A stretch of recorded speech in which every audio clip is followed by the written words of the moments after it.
រុនរៀងរះច្បាស់ត្រចង់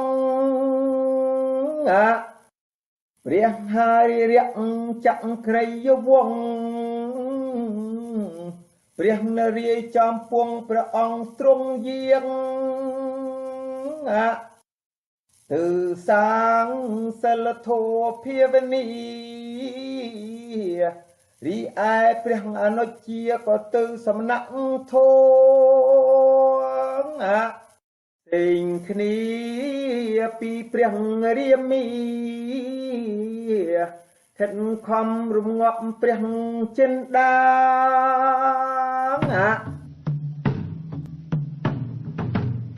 ដងនោះយៈកៃនៃពុយពងយៈសោបនខាអូនស្រីក្រុងរៀបបណ្ណានគរលង្កាឋានអស់ហើរលើមេឃមិនទាប្រានកាលបើបានឃើញព្រះរាមកាលណាក៏ចាប់ចិត្តប្រតិពត្តិជាប់និស័យក៏កាឡាខ្លួនជាស្រីទេពអប្សរចូលទៅថ្វាយបង្គំព្រះអង្គចង់ប្រឡំលោមស្នេហ៍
ក្រាបថ្វាយបង្គំព្រះអង្គនាងតើនាងមកពីណានឹងតើនាងចង់បានអ្វីសូមក្រាបថ្វាយបង្គំព្រះអង្គខ្ញុំនេះជាប្អូនស្រីរបស់រាពណាសូខ្ញុំឃើញព្រះអង្គភ្លាមក៏មានចិត្តស្រឡាញ់ហើយអាណិតអាសូរព្រះអង្គមករស់នៅក្នុងព្រៃចោលនគរយ៉ាងដូចនេះកំសត់ណាស់ព្រះអង្គតើខ្ញុំម្ចាស់សូមធ្វើស្រីស្នេហ៍ស្នំបម្រើព្រះអង្គបានទេក្រាបទូលបានទេមិនបានទេនាងយើងមានគូហើយណាធ្វើដូច្នេះវាខុសនឹងព្រហ្មវិហារធម៌ពីបុរាណណានាងណានោះនងពេលលាក់ជាអាណិតរបស់យើងណាគេនៅកំឡោះទេកំពុងសំណាក់ធននៅឯនោះនាងទៅសួរគេមើលទៅក្រែងគេព្រមស្រឡាញ់នាងណា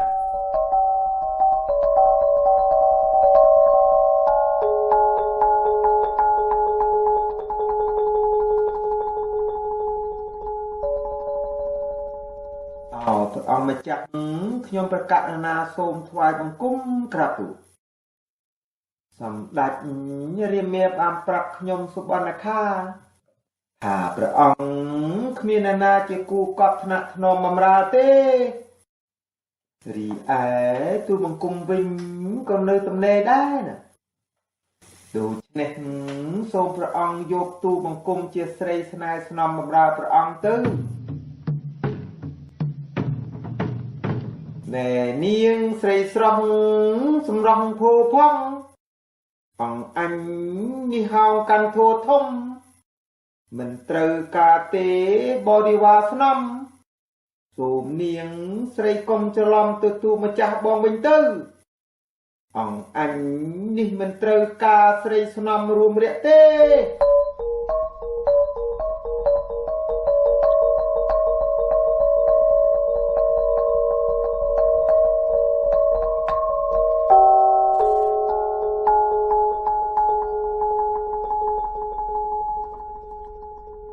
សូមក្រាបថ្វាយបង្គំព្រះអង្គព្រះលក្ខបានប្រាប់ខ្ញុំថាមិនត្រូវការទេស្រីស្នំក្រាបទូណែនាងត្រូវ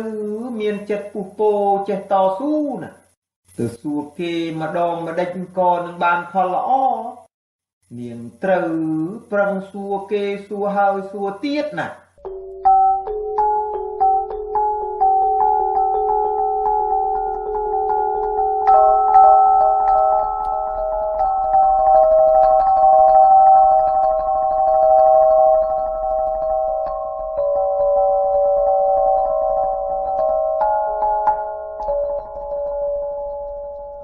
ព្រះលក្ខម្ចាស់ថ្លៃអូនអើយដេចឡើយបងកន្តើយប្រងើយនឹងស្រីស្រឡាញ់អូនទៅណាម្ចាស់ថ្លៃបងឲ្យអូនធ្វើអ្វីក៏ធ្វើដែរ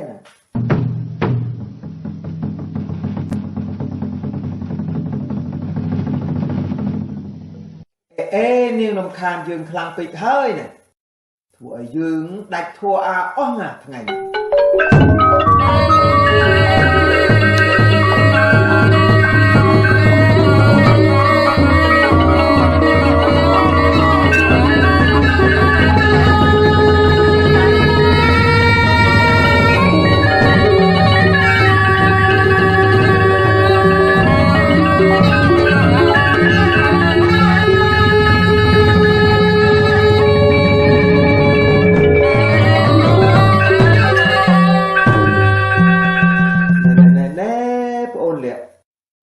ធ្វើបាបគេនាំមានកម្មពីវេរាណាបងអូនណា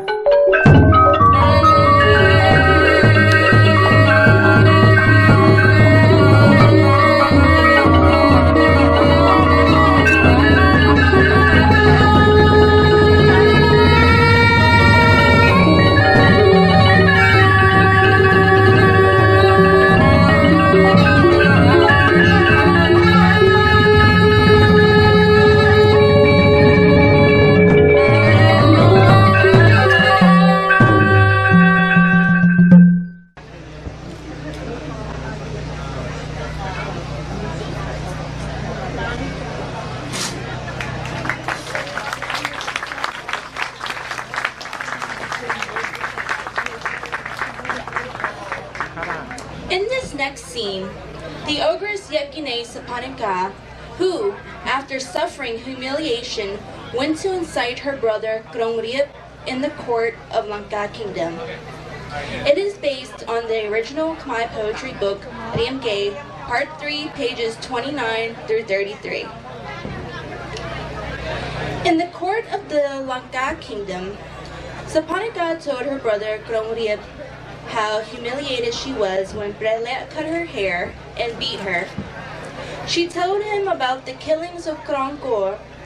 and the army chief Kon, and also mentioned about the extraordinary beauty of Ningxeda, suggesting that he should take her as one of his concubines. Krongriep agreed to avenge Brehiem for his sister's dignity. He was also intrigued by the description of Ningxeda's beauty, and asked his servant Mahari to go with him to the Himalaya forest where Brehiem and Ningxeda resided. There, he asked Mahari to transform himself into a golden deer running around and roaming Ningxeda's home. Ladies and gentlemen, this is scene 4. The Yekene Saponica approaches her brother Krong Riep. Thank you. តនោះក្រុងរៀបបណាសូយៈសាងអើយអំបូត្រកូលហើយប្រព្រំមី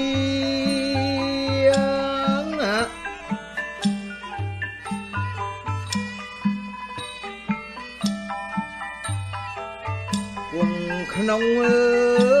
យប្រាសាទកែវចក្ររចនាដាប់ភ្លេងសួគីពីរស់ស្រណោះងើយល្វឹងល្វើយ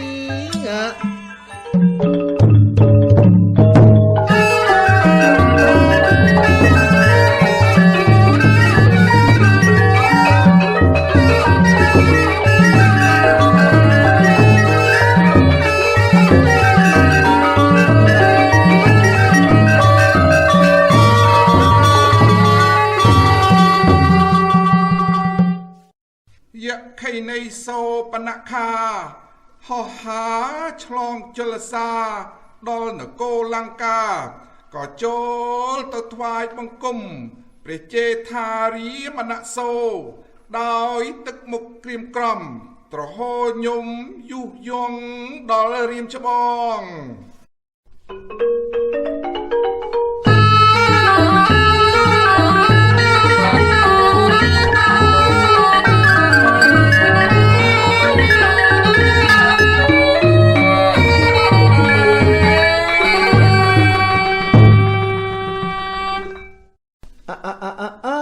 សូផនខាបអូនស្រី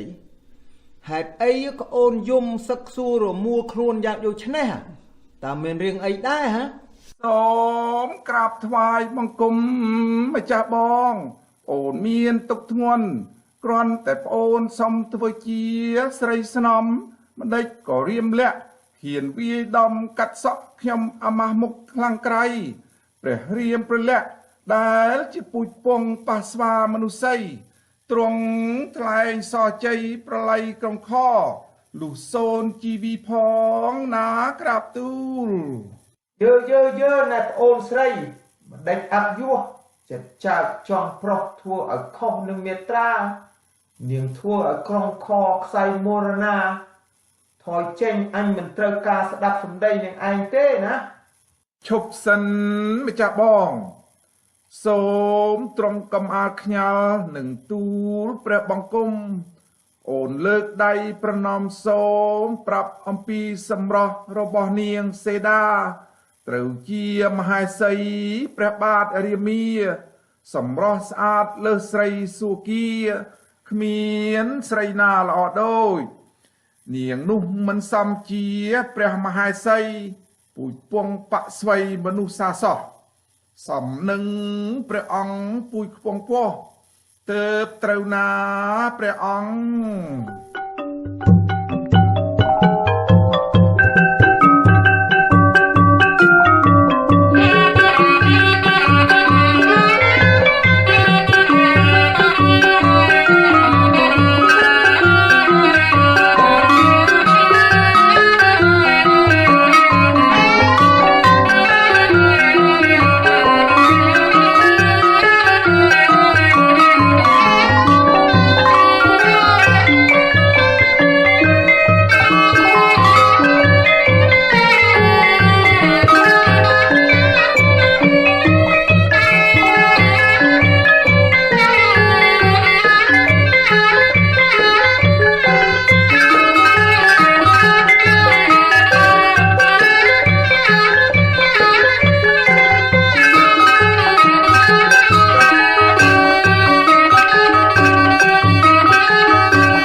ลือเปียงยกยก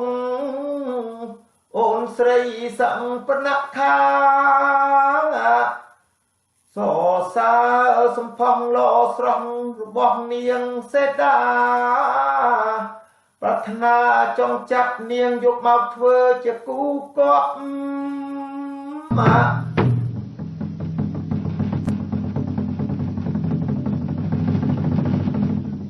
อาสุราคัตยาวงปุ้งเปรียปรุมีกุงขนองปริจเวียงจึงจึงกึดโรคกรุบมาเที่ยวบายพลืองงึดรีกึดจองจับเนียงเสดารับแต่มวยสันตุ้มก็นึกเคยดอสีนามหารีก็วิจาถาเว้ยมหาสนา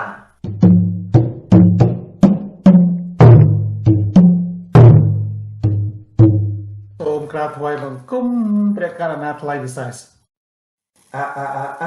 ละอเฮ้ยนะไอ้เลยนี่โจไอ้เตอฮันเซนามหาริเอาโจมากอลยืงเชื่อบันต้อนดูเต้ตัวปริบัญชีกราบตู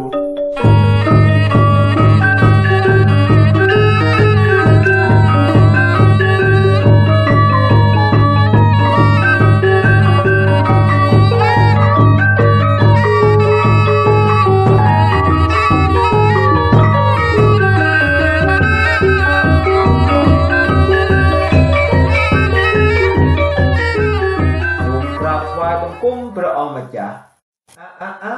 ละอให้นะมหาริ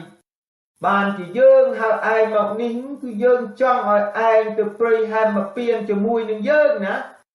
หอยไอกะลาคลุนจะเปรย์เมียมวยดอสระเปรย์เปรย์